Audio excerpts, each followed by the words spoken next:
Sir प्रणाम, मैं हूं हिमांशु द्विवेदी और स्वागत है आपका हमारी खास पेशकश चर्चा में। चर्चा के तहत आज एक बार फिर हम अंतर्राष्ट्रीय विषय पर बात करने के लिए जा रहे हैं।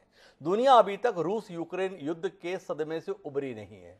रूस यूक्रेन युद्ध अभी किसी नतीजे पर पहुंचा नहीं है, पर इन सब के बीच में एक और तनाव भरी खबर अंतर्राष्ट्रीय पटल पर साया है। यह संबंध अब चीन के संदर्भ में है। जैसे रूस यूक्रेन के अस्तित्व को नकारता है, रूस के राष्ट्रपति कह चुके हैं व्लादिमीर पुतिन कि यूक्रेन का देश के तौर पर कोई इतिहास नहीं है। कमोबेश इसी मानसिकता के साथ में एक देश है, नाम है उसका चाइना। इस चाइना को दो नामों से जाना जाता है, एक रिपब्लिक ऑफ चाइना और दूसरा है पीपल्स ऑफ रिपब्लिक चाइना। तो पीपल्स रिपब्लिक ऑफ चाइना जो है वो वर्तमान में दुनिया में चीन के तौर पर पहचान रखता है, और रिपब्लिक ऑफ चाइना जिसका हम उल्लेख कर रहे हैं उसे अब दुनिया में ताइवान के तौर पर पहचाना जाता है। दुनिया चीन को एक महाशक्ति के तौर पर मानती है, उसके ताकत को स्वीकार करती है, उसकी ताकत से डरती भी है, पर इसके बावजूद भी उसके बगल में ही बैठा है ताइवान, जिसको रिपब्लिक ऑफ चाइना के तौर पर हम जानते हैं।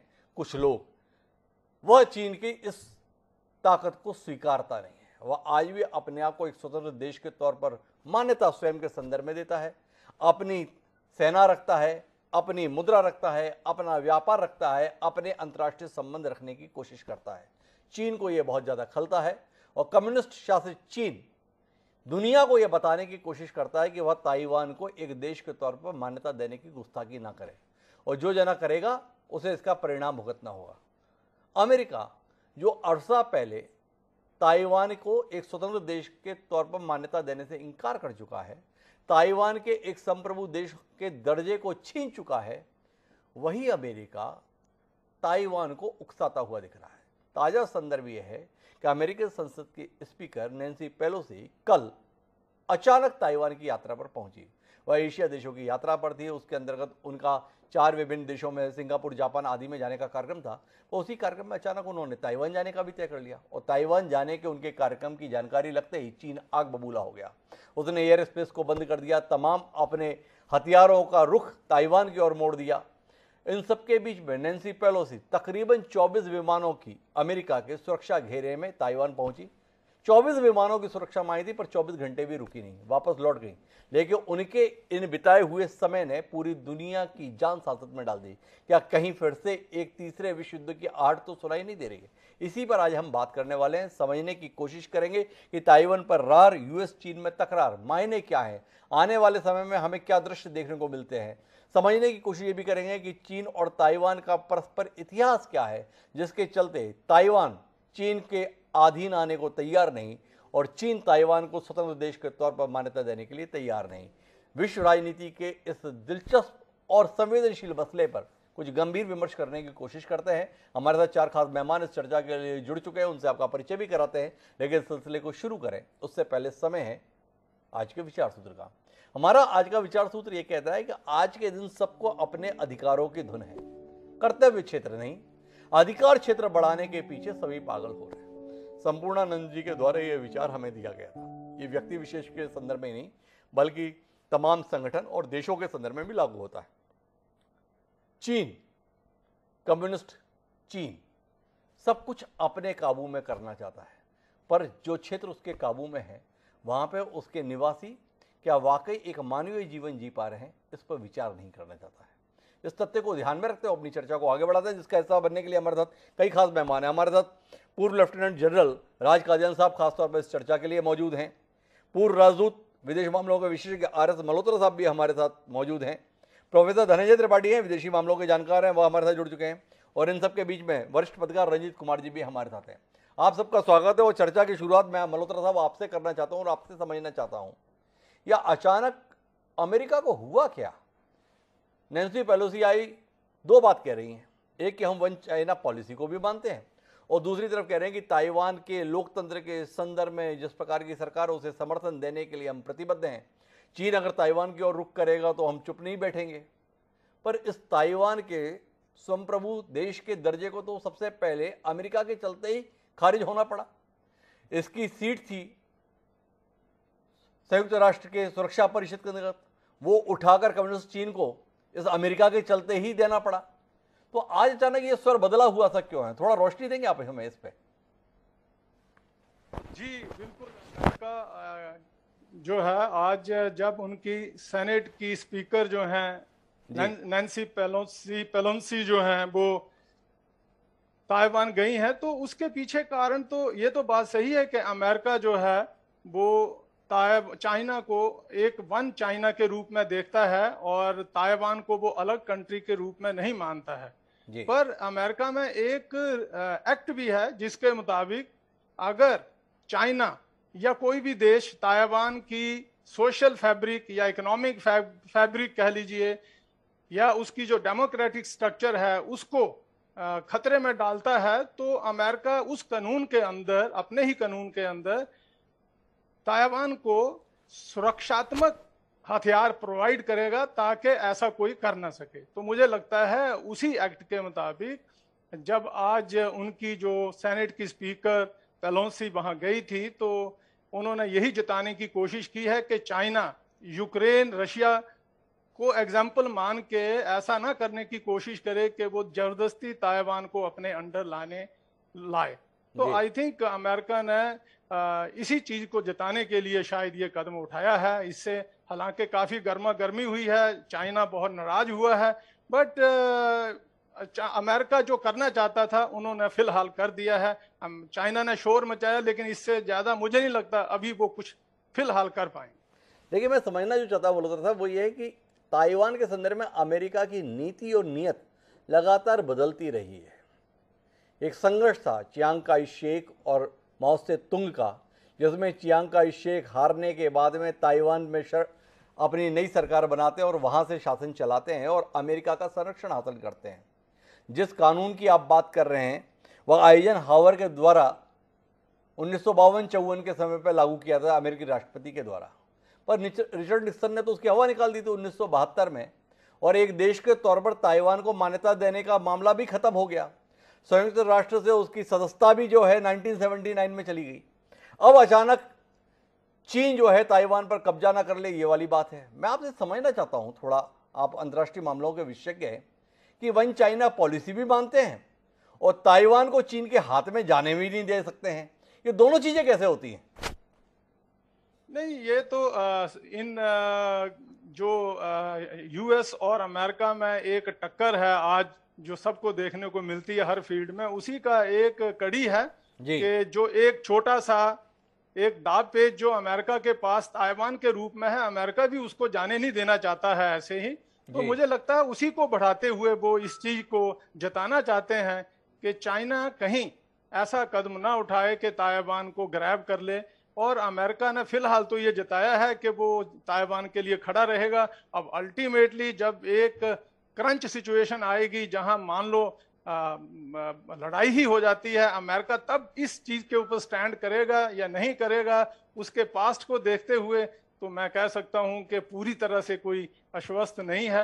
बट फिलहाल उन्होंने अपना पॉइंट जताया है और मुझे लगता है इससे ज्यादा अभी वो कुछ कर नहीं पाते हैं और कर भी नहीं सके, ना अमेरिका कुछ कर पाएगा। अमेरिका के चाइना के साथ 500 बिलियन से ज्यादा के ट्रेड रिलेशन है, ताइवान और चाइना के आपस में 200 बिलियन के रिलेशन है। तो मुझे नहीं लगता है इन सब हालातों को देखते हुए कोई ऐसा कदम दोनों में से कोई उठाएगा कि ये सारा इकोनॉमिक जो स्ट्रक्चर है यही पूरी तरह से जो है खत्म हो जाए। तो कह रहे सबने अपने अपने संदेश देने की कोशिश की इसके माध्यम से, इससे ज़्यादा कुछ होगा नहीं। लेकिन मैं कादियान साहब के पास आना चाहता हूँ। कादियान साहब, आपसे 2-3 बातें समझना चाहता हूँ। जब वन चाइना पॉलिसी मानी जा रही है तो भी ताइवान चीन के कब्जे में ना चला जाए, इसके लिए अमेरिका इतना चिंतित क्यों है? क्या ऐसा सैनिक दृष्टि से मामला है, आर्थिक दृष्टि से मामला है जिसके तहत चीन के संदर्भ में अमेरिका नहीं चाहता कि ताइवान उसके कब्जे में जाए? एक बात। दूसरा, आपसे समझना ये चाहता हूं कि अगर कुछ होना नहीं था तो नैन्सी पेलोसी के विमान के साथ में 24 लड़ाकू विमान सुरक्षा घेरा बनाते हुए क्यों यात्रा कर रहे थे? ये बात समझना चाहते हैं। आपसे ये भी समझना चाहते हैं कि एक नैन्सी पेलोसी के संदर्भ में क्या ऐसा मायने थे जिसके चलते युद्ध पोत भी जो है चीन ने वहां के संदर्भ में तैनात कर दिए, अपनी मिसाइलों के रुख भी बदल दिए। थोड़ा इसमें रोशनी देंगे आप, क्या है मामला? हिमांशु, जो जहां तक मैं समझता हूँ इसमें दोनों एक्सटर्नल फैक्टर भी लागू हैं और इंटरनल भी। जी, इंटरनल तो जो बाइडेन की स्टैंडिंग अमेरिका में कमजोर होती जा रही है, उनकी पार्टी इलेक्शन जो हो रहे हैं, बाई इलेक्शन होते हैं, उनमें लूज कर रही है। तो ये दो इवेंट थे, एक तो जो जवाहिरी की मौत और एक दिन के बाद ये, वो अमेरिका इस बात का सबूत देते हैं कि आज के दिन अमेरिका सुपर पावर अकेली है, टेक्नोलॉजिकली सबसे आगे है और मिलिटरी सबसे आगे जी। अब रही बात ये पेलोसी का यहाँ पर आना, देखिए आपने ठीक कहा कि यूनाइटेड नेशंस की सदस्यता भी आपने 1979 के बारे में कहा कि अब वो चाइना के पास चलेगी, जो कि पीपल्स रिपब्लिक ऑफ चाइना है जी। आरओसी ने दोबारा 2007 में अपनी सदस्यता के लिए दरखास्त डाली, लेकिन यूनाइटेड नेशन जनरल असेंबली ने उसको भी बर्खास्त कर दिया जी। तो अगर आप यूनाइटेड नेशंस के कानून माने तो चाइना रिप्रेजेंट करता है ताइवान जी। लेकिन दूसरा फैक्टर जो है, चाइना अपनी मनमानी कर रहा है साउथ चाइना सी में, अमेरिका उसको रोकना चाहता है। ये एक ताइवान चाइना की साइड में दुखती हुई रग है, अमेरिका इसको उकसाएगा।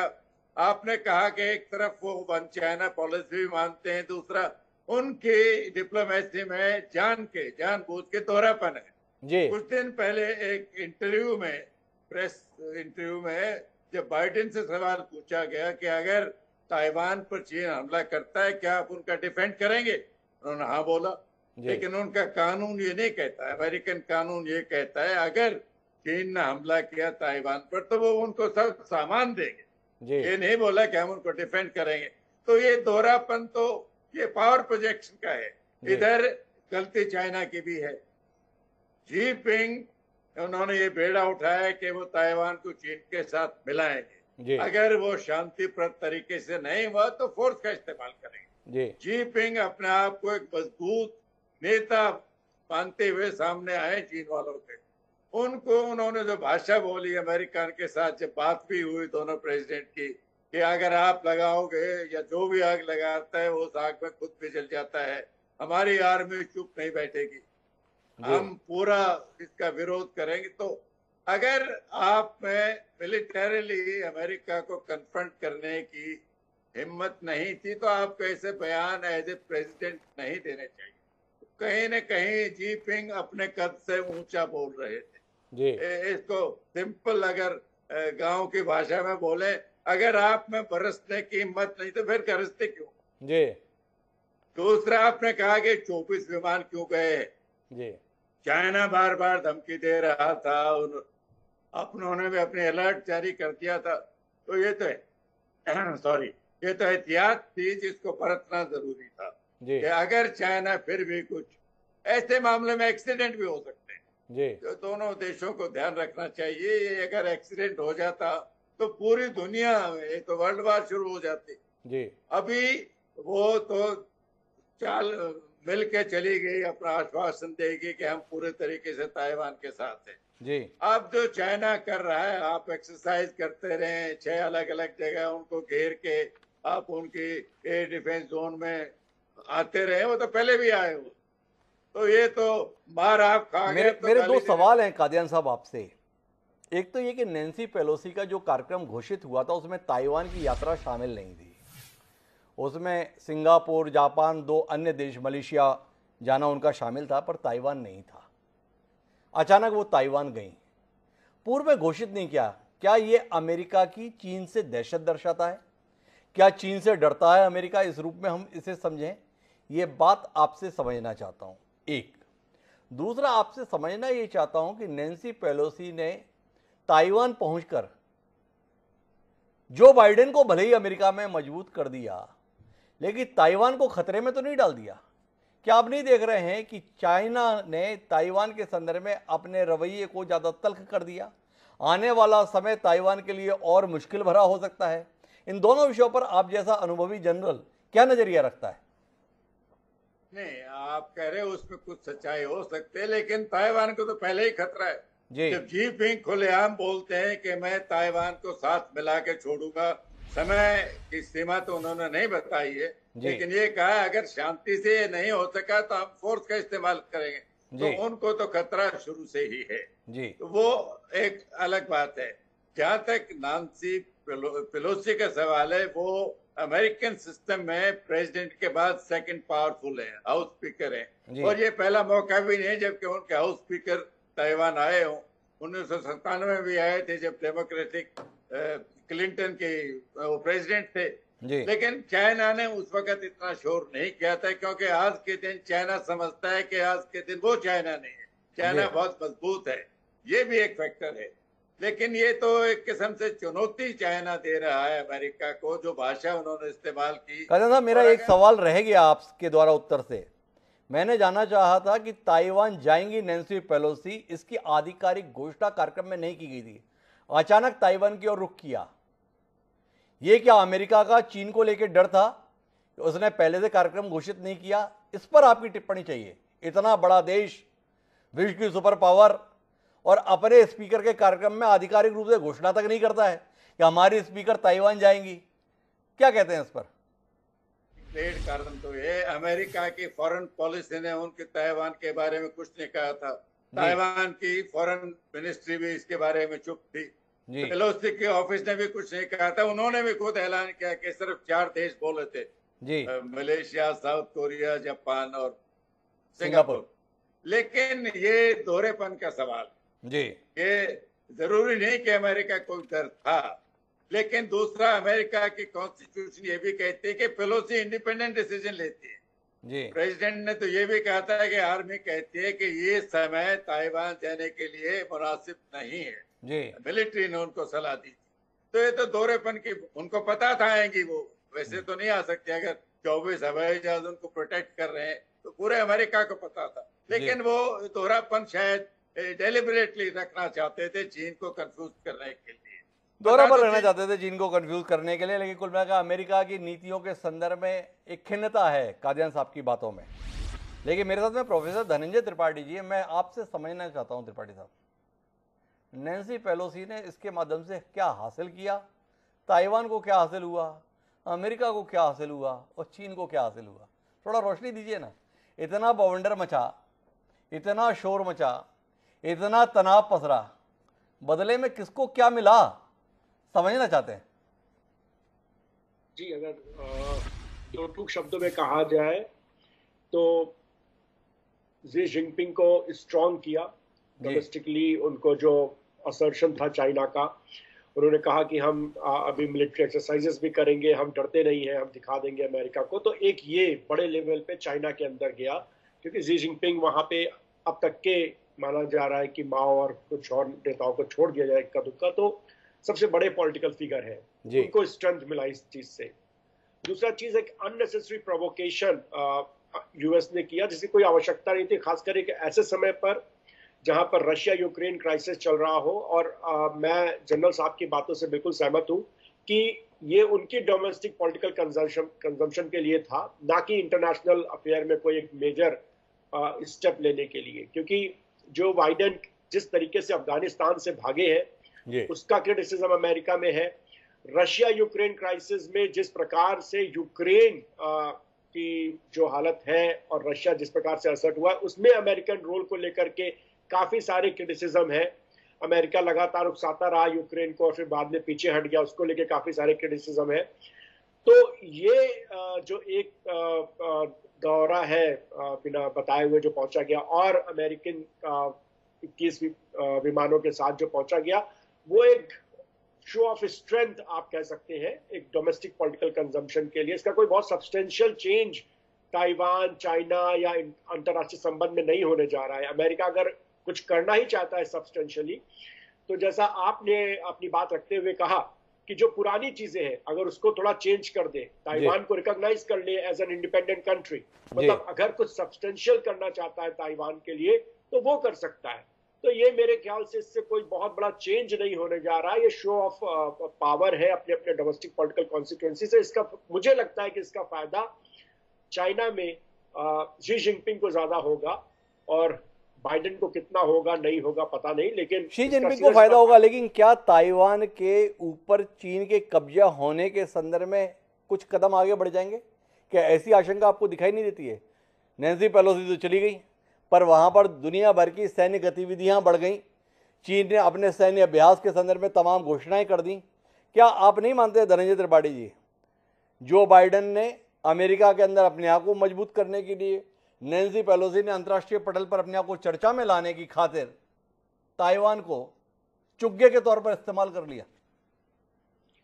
देखिए, जैसे मैं कह रहा हूं कि मियर शो ऑफ स्ट्रेंथ है अपना डोमेस्टिक पॉलिटिकल कंजम्पशन के, इसमें कोई बहुत सब्सटेंशियल चीजें नहीं देखता हूं जी। आप सही कह रहे हैं, लेकिन इससे चाइना अभी हाल फिलहाल में ताइवान पे कब्जा करे, मुझे ऐसा नहीं लगता है। वो भी अपनी कॉन्स्टिट्यूएंसी को बताने के लिए कि हम मजबूत हैं, हम स्ट्रांग लीडर हैं, सब बोलते रहते हैं। एक बहुत ही क्रिटिकल इशू है, अगर ताइवान पे कब्जा होता है या कुछ ऐसा होता है तो एक इंटरनेशनल लेवल पे इसका बहुत डिस्ट्रप्शन हो सकता है। चाइना आज की स्थिति में ऐसी हालत में नहीं है कि एक मेजर चैलेंज वो वेस्ट से धर्मेंद्र बट कह रहे हैं चाइना आज ऐसी हालत में नहीं है, बड़ा इसका इम्प्लीकेशन होगा। लेकिन मेरे साथ में रंजीत कुमार जी हैं, ऐसी बातें तो तब भी की जा रही थी रंजीत जी, 6 महीने हुए हैं। जब रूस पर यूक्रेन के हमले के संदर्भ में हम बात करते थे, सारे विशेषज्ञ बोलते थे अरे हमला कुछ नहीं होगा, सब कुछ दिखावा है। पुतिन भी इसी प्रकार की बता रहे थे, कोई हमले की योजना नहीं है, सैन्य अभ्यास चल रहा है। एक दिन पता चला कि हमला हो गया। क्या कहते हैं रंजीत जी, ताइवान वाकई किसी खतरे में नहीं है? एक हमला करके दुनिया को दिखा दिया, लेकिन चीन की जो धमकियां अमेरिका को दी जा रही थी, कहा जा रहा था कि आग से मत खेलो, आग में फिरोगे तो आग से झुलस जाओगे, तो ये जो धमकियां चीन की ओर से दी जा रही थी वो गीदड़ भभकी साबित हुई जी। चीन पूरी तरह एक्सपोज हो गया। चीन हिम्मत नहीं कर सका कि अमेरिका के खिलाफ कोई सैनिक कार्रवाई करे, अमेरिका के किसी सैनिक गतिविधि को रोकने की कोशिश करे, अमेरिकी लड़ाकू विमानों को किसी तरह के प्रतिबंध लगाए। चीन ये हिम्मत नहीं कर सका। देखिए, इससे चीन का निश्चित तौर पर चीन के राष्ट्रपति अभी घरेलू राजनीति के मद्देनजर चाहते थे ताइवान पर एक आक्रामक रुख दिखाएं और अपनी महारत, अपनी उस पर अपनी रणनीति को कामयाब साबित करें जी। क्योंकि चीन का कहना है कि एक नेशनल रेजुवेनेशन चीन में हो रहा है, जिसके तहत सबसे बड़ा लक्ष्य ताइवान को चीन में मिलाना है। चीन के राष्ट्रपति शी जिनपिंग सबसे बड़ा लक्ष्य यह है कि उनके कार्यकाल में ही ताइवान का चीन में विलय हो जाए, और इस प्रक्रिया को वो आगे बढ़ाना चाहते थे। और उधर अमेरिका की जो नीति है ताइवान को लेकर के और चीन को लेकर के, वन चाइना पॉलिसी, वास्तव में अमेरिका मन से ऐसा नहीं चाहता। वन चाइना पॉलिसी एक कानूनी तौर पर जरूर उस पर एक बाध्यता है उसको बोलने की, क्योंकि चीन और अमेरिका के बीच एक संधि हो चुकी है। इसमें अमेरिका मान चुका है कि ताइवान और चीन एक ही देश के हिस्से हैं। तो वन चाइना पॉलिसी को लेकर के अब अमेरिका ने जिस तरह से ताइवान के पक्ष में बोलना शुरू किया है, ताइवान के जनतंत्र के नाम पर ताइवान को एक राष्ट्र के तौर पर पेश करने की कोशिश की जा रही है। देखिए, पूरे व्यवहारिक नज़रिए से देखें तो ताइवान एक स्वतंत्र राष्ट्र के तौर पर काम कर रहा है। ताइवान में लोग आज़ादी के पक्ष में बोलने लगे हैं। तो ताइवान की आज़ादी को सुनिश्चित करने के लिए, ताइवान की आज़ादी पर किसी तरह का खतरा नहीं पहुँचे, अमेरिका ने ताइवान से वादा किया है कि वो उसकी पूरी सुरक्षा करेगा। तो अमेरिका ने वन चाइना पॉलिसी को लेकर के जो भ्रम की स्थिति बनाए रखी है, वह जानबूझकर ऐसा ऐलान नहीं करना चाहता कि वन चाइना पॉलिसी को नहीं मानते, क्योंकि चीन फिर इससे काफ़ी ज़्यादा इंसाइट हो जाएगा। तो वो थोड़ा मुश्किल हो रहा है मेरे लिए समझना। मैं वापस मल्होत्रा साहब आपके पास आना चाहता हूँ और इस बात को समझ नहीं पा रहा हूँ। वन चाइना पॉलिसी भी मानते हैं और ताइवान की अस्तित्व को भी मानते हैं। ताइवान तो स्वतंत्र देश के तौर पर मान्यता रखता ही था। 1945 में संयुक्त राष्ट्र संघ का गठन हुआ। चियांग काई शेक जब भागकर ताइवान पे जाकर अपनी नई सरकार स्थापित किए तो संयुक्त राष्ट्र संघ में सुरक्षा परिषद की सीट भी इसी देश के पास थी। स्वयं वो सीट छीन ली गई। बाद में राष्ट्र के तौर पर दर्जा छीन लिया गया। एक एक करके दुनिया के तमाम देशों ने स्वतंत्र देश के तौर पर ताइवान को मान्यता देने से इनकार कर दिया। आज दुनिया में बामुश्किल 13 देश हैं जिनकी कोई बड़ी हैसियत भी नहीं है, वो ताइवान को एक देश के तौर पर मान्यता देते हैं। इसके बावजूद भी हम बात कर रहे हैं कि ताइवान के संदर्भ में अमेरिका जो है उसकी सुरक्षा के लिए प्रतिबद्ध है। समझ रहे नहीं आ रहा है किसके प्रति प्रतिबद्ध? थोड़ा आप समझाइए ना, बड़ा कंफ्यूजिंग है मामला। जब आप बात इतनी पीछे जा रहे हैं 49 में, तो उस वक्त हालात भी कुछ डिफरेंट थे। उस वक्त यूएसएसआर था जी, और अमेरिका का सबसे बड़ा राइवल उस वक्त यूएसएसआर था। और as a counterweight to USSR America ने जब निक्सन की जब वहाँ गए थे निक्सन चाइना में, तो उन्होंने कोशिश की थी इस रिलेशनशिप को बदलने की और as a counterweight to Russia, China को बढ़ाने की कोशिश की, तभी ये सब कुछ हुआ कि ताइवान जो है वो पीछे कर दिया गया और चाइना के बारे में अमेरिका ने उसको आगे बढ़ाया, उसको परमानेंट सीट भी दी यूएन सिक्योरिटी काउंसिल की। लेकिन अब हालात बदल गए हैं। अब धीरे धीरे, उस वक्त तो कमर्शियल इंटरेस्ट और स्ट्रेटेजिक इंटरेस्ट अमेरिका को बड़े नजर आए, लेकिन अब ये सारा बदल रहा है। अब चाइना जो है वो अमेरिका का सबसे बड़ा मुकाबले का कंट्री खड़ा हो रहा है, चाहे वो मिलिट्री है, टेक्नोलॉजी है, इकोनॉमी है। तो अब उस सब को देखते हुए अमेरिका अब सोच रहा है कि ये जो ताइवान का एक छोटा सा पहलू उसके पास है नीडल करने के लिए चाइना को, तो वो उसको जाने नहीं देना चाहता। वो उसके ऊपर वो कुछ ना कुछ ऐसा करता ही रहेगा। मुझे लगता है चाइना भी वेट कर रहा है अगले 5-10 साल में, जब चाइना इस स्टेज पे आ ही जाएगा। मुझे लगता है जब तो मल्होत्रा साहब, आपकी बात से समझूं तो आप मानते हैं कि अमेरिका को अपनी गलती का एहसास हो रहा है। 1972 में रिचर्ड निक्सन ने जो गलती की, ताइवान के स्थान पर कम्युनिस्ट पार्टी के द्वारा शासित चीन को महत्व देने की, उस समय अनुमान नहीं लगाया कि यह महत्व देना आने वाले समय में स्वयं के लिए कितनी बड़ी चुनौती हो जाएगा। क्या मानते हैं कि आज अमेरिका अपनी गलती को सामने बढ़ते हुए देख रहा है? वो खुद तो नहीं मानेंगे, लेकिन दुनिया देख रही है, और ये तो आपने हर जगह ही देखा है कि गलतियां तो वो करते रहे हैं। अब जब यूक्रेन रशिया की लड़ाई हुई तब भी आपने देखा होगा कि जो अमेरिका खुद करता रहा, अब जब वो रशिया कर रहा है और बाकी देश कुछ रशिया को सपोर्ट कर रहे हैं, तो उनको समझ नहीं आ रहा है कि क्या करें। वो सोच रहे हैं कि ऐसा क्यों हो रहा है। वो स्वतंत्रता, फ्रीडम, ये वो कई दुहाइयां देते हैं, लेकिन दुनिया समझती है। अफ्रीका के कई कंट्रियों ने अमेरिका की यूक्रेन के ऊपर जो पॉलिसी है उसको नकारा है। भारत ने भी न्यूट्रल अपना रोल अदा किया है। अब ये बात अलग है कि ताइवान के ऊपर चाइना को रशिया सपोर्ट कर रहा है और जापान जो है वो अमेरिका को सपोर्ट कर रहा है। तो ये तो एक विश्व में जो इस तरह का चला हुआ है दोनों तरफ से, ये टकरार चलता ही जाएगा। मुझे लगता है ताइवान अगले 5-10 साल तो मुझे लगता है अब कुछ होने वाला नहीं, पर लगता है कि चाइना जब पूरी तरह से मुकाबले पे खड़ा हो जाएगा तो मुझे लगता है तब जाके देखना पड़ेगा कि ताइवान अपना जो प्रेजेंट उसका जो अस्तित्व है उसको बना पाता है या नहीं। तो अपनी स्वायत्ता को ताइवान बचा पाएगा, इसको लेके संशय है मल्होत्रा साहब के मन में? आज तुरंत तो उसकी स्वायत्ता खतरे में नहीं है, लेकिन आने वाले समय में वो स्वायत्ता बचा पाएगा, इसको लेके संदेह है। लेकिन मैं जनरल कादिर साहब आपके पास थोड़ा इतिहास को लेकर बात करना चाहता हूँ। माओ जैसा महान शासक, महान राजनीतिज्ञ, उसने पूरे चीन को जीता पर ताइवान को नहीं जीत पाया। क्या है ऐसा उस द्वीप के अंतर्गत जिसे जीत पाने में माओ सफल नहीं हो पाए? और शी जिनपिंग का इरादा है जो माओ नहीं कर पाए वो हम कर दिखाएंगे। तो इसके संदर्भ में थोड़ा आपसे रोशनी मिले कि ऐसा क्या आखिरी में जाके ताइवान में जाके छुप गए और वहां पर सफलतापूर्वक अपना जीवन काट ले गए। थोड़ा बताइए ना सैन्य दृष्टि से। हिमांशु जी, आपका पहला सवाल कि माओ ताइवान को क्यों नहीं ले पाया। देखिए, माओ एक गुरिल्ला लीडर था जी। गुरिल्ला लीडर जंगल और पहाड़ों में लड़ते हैं जी। ताइवान के और चाइना के बीच में 90 मील का समुद्र लगता है। उनके पास कोई ऐसी समुद्र शक्ति नहीं थी कि वो ताइवान पर भी कब्जा कर लेते।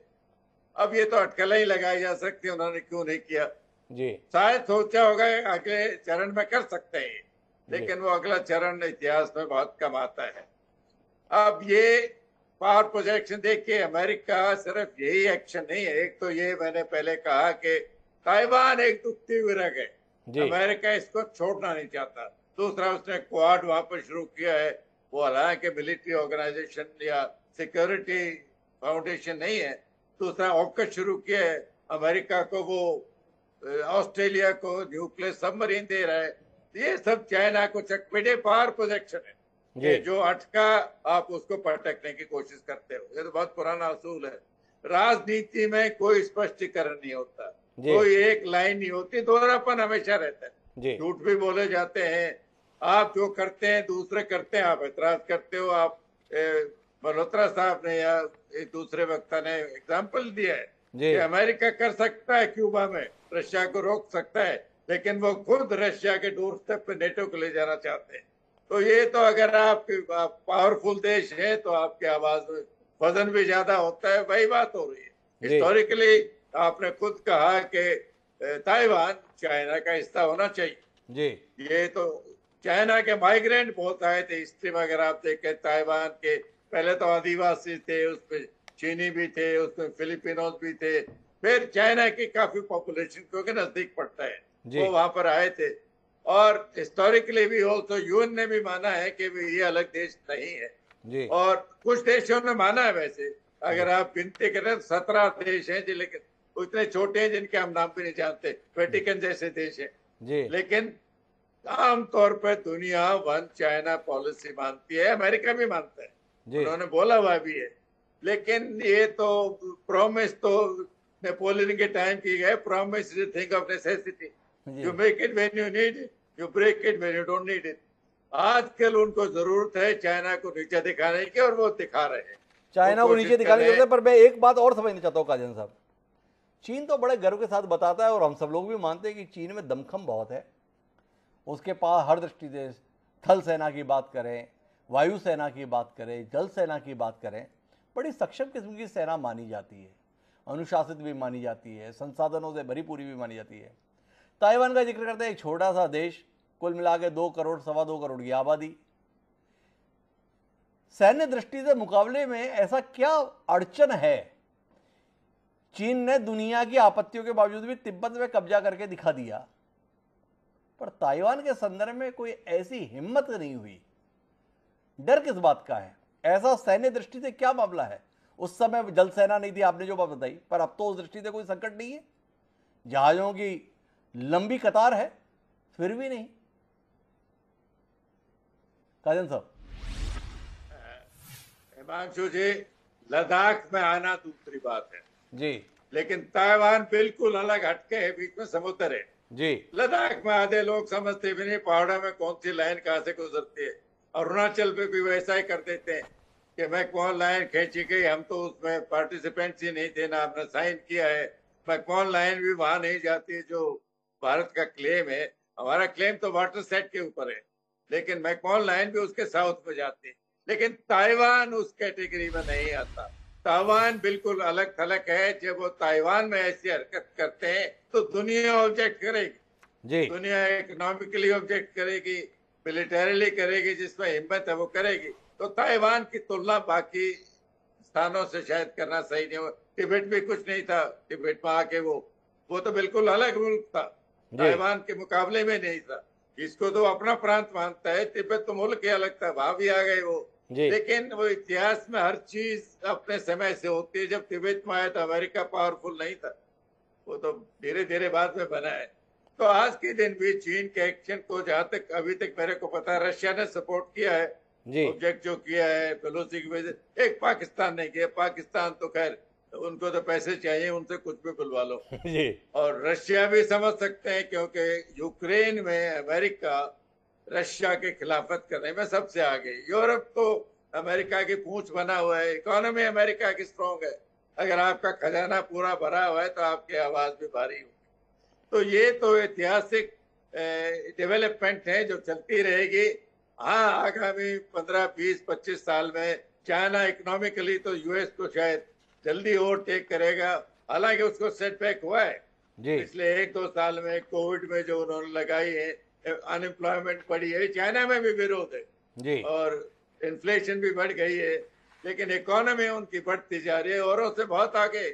अगर अमेरिका 20 ट्रिलियन के आसपास है तो 14-15 है, बाकी तीसरे नंबर वाला तो 5 ट्रिलियन के आसपास है। जी तो वो अमेरिका, बाकी लोग डेमोक्रेसी है, वहां पर इकोनॉमिक प्रोग्रेस आप इतना जल्दी नहीं कर सकते क्योंकि आपको लेबर की प्रॉब्लम रहती है, स्ट्राइक हो जाती है, वर्किंग आवर्स की प्रॉब्लम है। चाइना डेमोक्रेसी नहीं है तो उनकी तरक्की इकोनॉमिकली तो औरों से तेज होनी ही होनी है।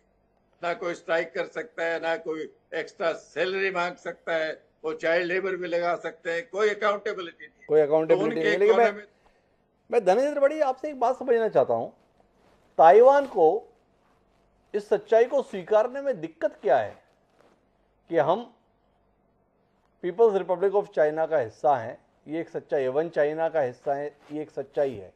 कुल मिलाकर ऐतिहासिक दस्तावेज, इतिहास ये बताता है कि एक अलग देश के तौर पर ताइवान का कोई वजूद नहीं रहा है, वह चीन का ही हिस्सा हुआ करता था।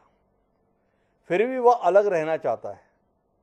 चियांग काई शेक और माओ की लड़ाई की बात तो समझ में आती है, पर इसके बाद जिद क्या है?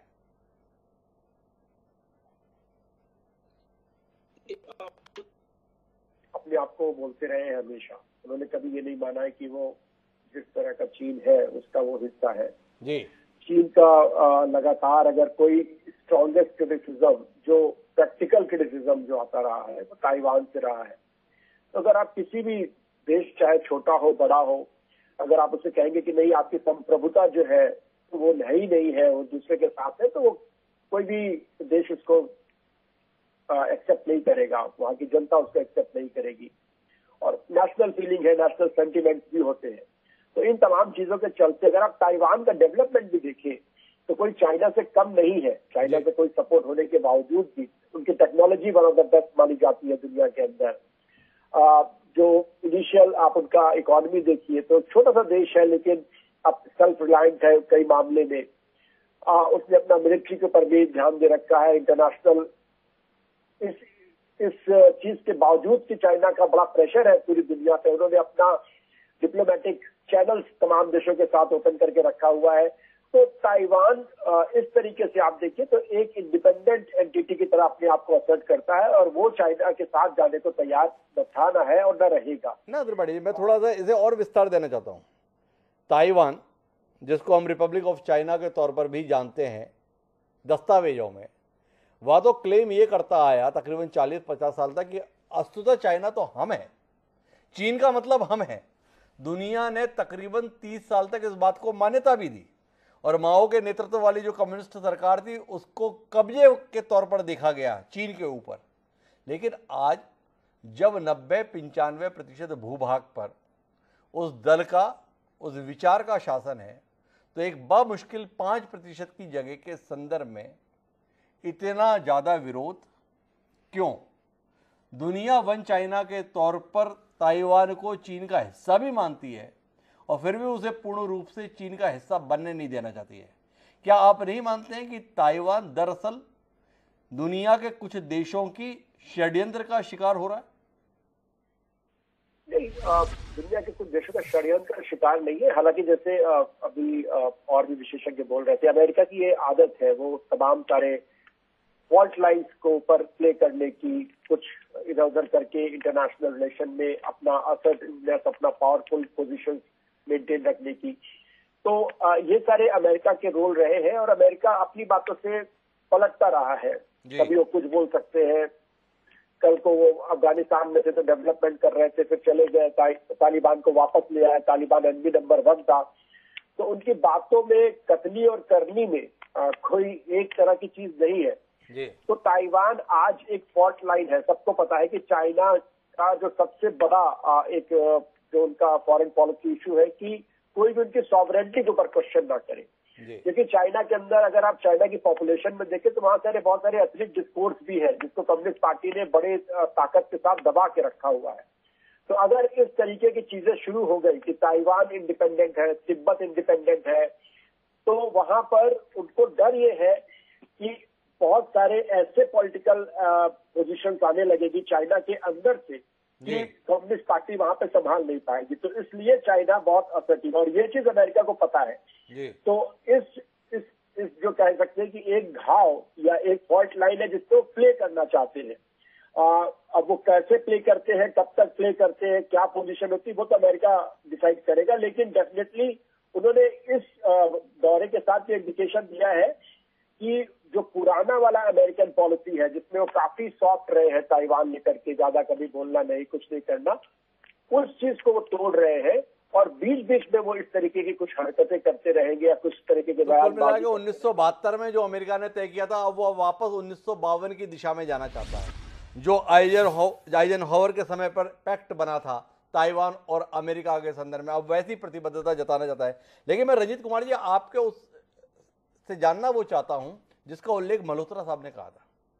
मल्होत्रा साहब का मानना था कि जो बाइडेन देश में काफी ज्यादा क्रिटिसिज्म के शिकार हो रहे हैं, आलोचना के शिकार हो रहे हैं, तो वो अपने आप को एक दमखम वाले नेता के तौर पर दिखाना चाहते हैं। और उसी के तहत चाहे वो अल जवाहिरी का मसला हो और चाहे वो नैन्सी पेलोसी को ताइवान भेजने का मामला, आपसे जानना ये चाहता हूं कि इस पूरे घटनाक्रम से क्या वाकई जो बाइडेन के संदर्भ में अमेरिका में कुछ सुधार हुआ होगा हालात में? क्या पेलोसी 24 घंटे के अंदर ही निकल गई, इससे अमेरिका की जनता आह्लादित हो गई होगी कि क्या कमाल के हमारे नेता हैं, देखो ताइवान गए 24 घंटे के अंदर वापस भी आ गए? थोड़ा आप इस पर रोशनी देंगे? पिछले साल अगस्त में जब अफगानिस्तान की राजधानी काबुल से अमेरिकी सेना को रातों रात छोड़कर भागना पड़ा था, अमेरिका के लिए बहुत शर्मिंदगी की बात थी। तो इस अंतर्राष्ट्रीय मोर्चे पर जिस तरह से अमेरिका को पिछले 2 सालों के अंदर काफ़ी शर्मनाक हालात का सामना करना पड़ा है, उससे अमेरिकी राष्ट्रपति की जो घरेलू साख है वो काफ़ी गिरती जा रही थी, उनकी रेटिंग न्यूनतम पर आ चुकी थी। तो अमेरिकी राष्ट्रपति के लिए ज़रूरी था कि दुनिया में कुछ ऐसा कर दिखाएं कि वह उनकी रेटिंग फिर से मजबूत हो, वह एक मजबूत राष्ट्रपति के तौर पर उभरे, एक सशक्त नेता के तौर पर उभरे। और एक बड़ी वजह ये भी हो सकती है कि अमेरिकी स्पीकर नैन्सी पेलोसी को चीन भेजने का जो कार्यक्रम बना, उसी रणनीति के तहत राष्ट्रपति बाइडेन ने पेलोसी को ताइवान भेजने का जो सारी योजना तैयार की। तो हम कह सकते हैं कि अपनी साख को बहाल करने के लिए राष्ट्रपति बाइडेन ने यह कदम उठाया। लेकिन चीन को लेकर के अमेरिका की जिस तरह से नीतियां हाल में आक्रामक होती जा रही हैं, चीन जिस तरह से दक्षिण एशिया में, प्रशांत सागर में, हिंद महासागर में जिस तरह से विस्तारवादी रुख अपना रहा है, चीन का मनोबल तोड़ने के लिए यह जरूरी था कि ताइवान पर इस तरह का कदम अमेरिका उठाए। तो कुल मिला के चीन के मनोबल को तोड़ने की कोशिश थी और वो मनोबल को तोड़ने की कोशिश सफल रही। गए रहे सकुशल वापस भी आ गए, चीन कुछ कर नहीं पाया। मल्होत्रा साहब भी ये बात कह रहे थे, कादियान साहब भी ये बात कर रहे थे, लेकिन मल्होत्रा साहब, मैं अब चीन, अमेरिका और ताइवान से निकलकर थोड़ा भारत के संदर्भ में बात करना चाहता हूँ। भारत की दृष्टि से इस घटनाक्रम को हम कैसे समझें? भारत के लिहाज से ये घटनाक्रम क्या बताता है? ताइवान के साथ हमारे रिश्तों की स्थिति क्या है? थोड़ा इस पर आपसे रोशनी मिले।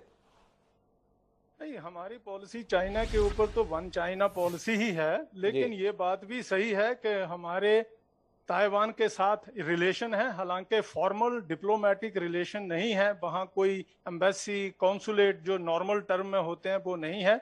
वहाँ इंडिया का एक रिप्रेजेंटेटिव ऑफिस है जो visa, consular, trade, investment related या पीपल टू पीपल इंटरेक्शन में जो भी कल्चरल इवेंट अगर करनी है कोई, तो इस तरह के काम को लुक आफ्टर करते हैं।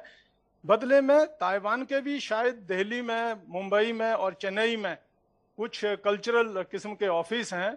भारत का ताइवान के साथ trade, investment, science and technology, इन सब फील्डों में समझौते भी हुए हैं, अलग रूप में समझौते हुए हैं।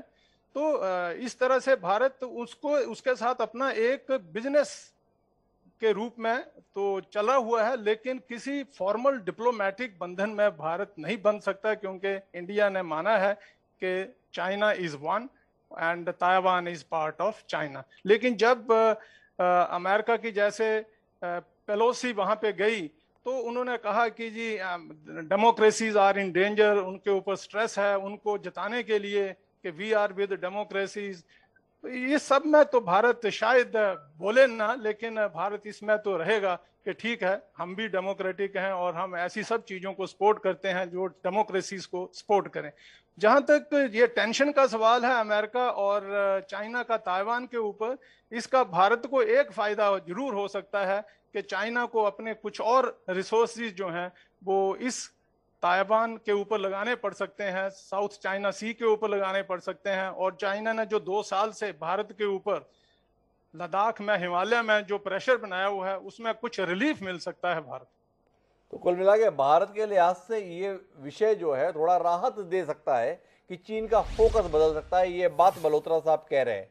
लेकिन मैं वापस आना चाहता हूँ कादियान साहब आपके पास में, और आपसे ये जानना चाहता हूँ कि ताइवान छोटा सा देश होते हुए भी देखने में आता है कि अपने सेना के मसले पर बड़ा पैसा खर्च करता है, एक बड़ी आर्मी अपने साथ में रखता है, बड़े हथियार अपने साथ में रखता है। दुनिया वन चाइना को मान रही है, पर ताइवान की तैयारी बताती है कि वह वन चाइना के सिद्धांत को नहीं मानता। इस पर कुछ कहेंगे आप?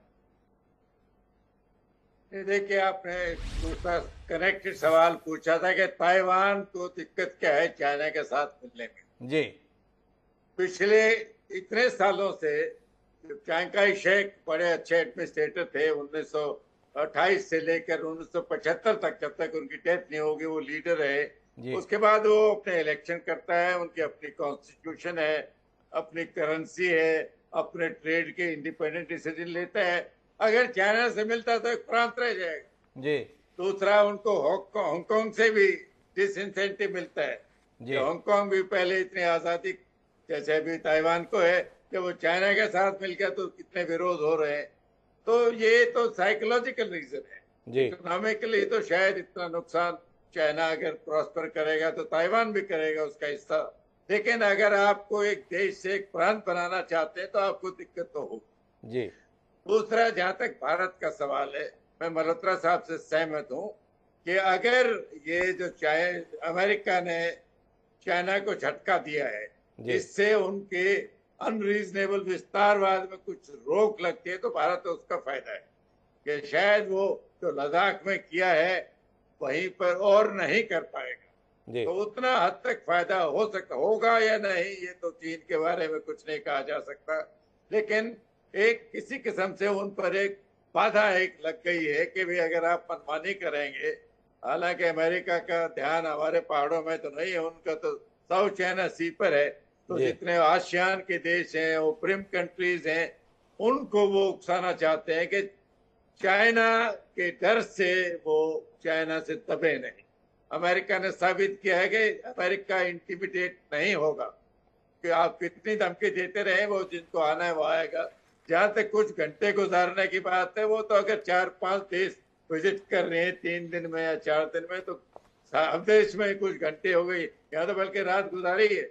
जी। अच्छी बात है, तो समय तो काफी था जी उनको जो मैसेज देना था, जो संकेत या तो अमेरिकन पॉपुलेशन को या चाइना को, वो दे पाई है। समय इतना मटेरियल नहीं है, बाकी तो ये चलता रहेगा, पावर स्ट्रगल है। चाइना अमेरिका को अपस्टेज करने की कोशिश करेगा, अमेरिका उसको रोकने की कोशिश करेगा। मैं आखिरी बातचीत के लिए काजन साहब आपके पास ही बने रहना चाहता हूँ और आपसे ये जानना चाहता हूँ, क्या वाकई आपका आकलन कहता है कि चीन केवल सैन्य अभ्यास पर ही रुक जाएगा? आप वाकई इतना एतबार चीन के संदर्भ में कर रहे हैं कि वह इससे आगे नहीं बढ़ेगा, कोई सैन्य कार्रवाई नहीं करेगा? पूरी दुनिया भरोसा कर रही थी कि रूस यूक्रेन पर हमला करने की हिम्मत नहीं करेगा। उसने हमला कर भी दिया और हमला आज तक जारी है। यूक्रेन की इंच दर इंच जमीन पर रूस काबिज होता जा रहा है। क्या ये चीन को हौसला देने के लिए कारक नहीं बन रहा है? व्लादिमीर पुतिन यूक्रेन पर हमला करने से पहले चीन की यात्रा पर आए थे। क्या एक सुनियोजित कार्यक्रम आपको दिखाई नहीं दे रहा है? क्या आप इस आशंका से आशंकित नहीं है, आतंकी शब्द तो नहीं बोलूंगा, कि ये लोग इस समय जिस मूड में चल रहे हैं कुछ भी कर गुजर सकते हैं? वाकई ताइवान को लेकर चिंतित होने की जरूरत है दुनिया को। हिमांशु जी, ये सवाल के 2 हिस्से हैं। जी। पहला, क्या चीन रुकेगा अपने विस्तार में? जी मुमकिन है रुकेगा। जी अब वो रुकेगा या नहीं ये तो समय बताएगा, जी। लेकिन कहीं ना कहीं रुकावट जरूर आएगी कि अगर अमेरिका ताइवान के साथ खड़ा हो सकता है तो कल को भारत के साथ भी खड़ा हो सकता है। जी तो कहीं ना कहीं वो झिझक पैदा जरूर होगी। जी दूसरा, पुतिन और चीन के कारण अलग अलग है। जी पुतिन के देश को खतरा था, उसने बार बार कहा कि आपने जब सोवियत यूनियन को डिसमिस किया तो एक वायदा दिया था कि नेटो जर्मनी के पूर्व में नहीं जाएगा। जी आप हर बार उसका 6 बार विस्तार कर चुके हो। जो 12 देशों से एक संस्था शुरू हुई थी, पहली बात तो जब वार्सा पैक्ट खत्म हो गया तो नेटो की जरूरत नहीं थी, किसके खिलाफ है भी नहीं। लेकिन बार बार आप उसको 12 से बढ़ा के 30 देशों में ले आए, बिल्कुल उसके डोर स्टेप पे आ गए। आप यूक्रेन को भी मिलाने वाले हो, जिसकी काफी सीमा लगती है रशिया के साथ। तो रशिया का कारण दूसरा था, उनको तो नेशनल सिक्योरिटी का खतरा था। चाइना को ताइवान से ऐसा कोई खतरा नहीं है। जी तो वो इक्वेशन। दूसरा, पुतिन एक बहुत मजबूत लीडर है, जिनपिंग उस हालत में नहीं है। वो जो पावर पुतिन एम्प्लॉय करते हैं, जो शक्ति रशिया में है, जी मिलिट्री शक्ति, वो चीन में नहीं है। तो वो तुलना एक कारण दूसरा है, दूसरा बराबरी भी नहीं है। सेना बल। तो कुल मिलाकर जनरल कादियान साहब का मानना है कि चीन का दमखम ऐसा नहीं है और समीकरण भी ऐसे नहीं है, हालात भी ऐसे नहीं जिसके चलते हम इस बात की संभावना देखें कि चीन अमेरिका को चुनौती देते हुए ताइवान पर हमला कर सके। तो कुल मिलाकर बातचीत ये बताती है कि नैन्सी पेलोसी के इस दौरे ने चीन को उसकी हैसियत दिखाई है। जो बाइडेन को अपने देश में शायद कुछ लोकप्रियता हासिल हो जाए इस कदम के माध्यम से। और तीसरी और महत्वपूर्ण बात यह है कि तीसरे विश्व युद्ध की अभी कोई संभावना नहीं है। उम्मीद करते हैं ये आकलन आने वाले समय में सटीक रहे और दुनिया एक अनावश्यक युद्ध की जहमत से बच जाए। आप सभी मेहमानों का बहुत बहुत धन्यवाद इस चर्चा का हिस्सा बनने के लिए। समय है अब आज के शेर का। जो निष्कर्ष हमारी बातचीत में निकला वो कामना शायर ने शेर के तौर पर व्यक्त की। शायर कहता है कि फजा ये अमनो अमा की सदा रखें कायम, फजा ये अमनो अमा की सदा रखें कायम। सुनो ये फर्ज तुम्हारा भी है हमारा भी। नुसरत मेहंदी ने जो ये बात कही थी, ये बात इस दुनिया के हर शासक पर लागू होती है। सबकी जिम्मेदारी है कि दुनिया में अमन कायम रहे, पर क्या ये जिम्मेदारी निभाने के लिए ये दुनिया के तमाम शासक तैयार हैं? ये देखने वाली बात है। बहरहाल अब मुझे दिए याद, कल फिर मिलते हैं नए विषय के साथ। तब तक के लिए सलाम।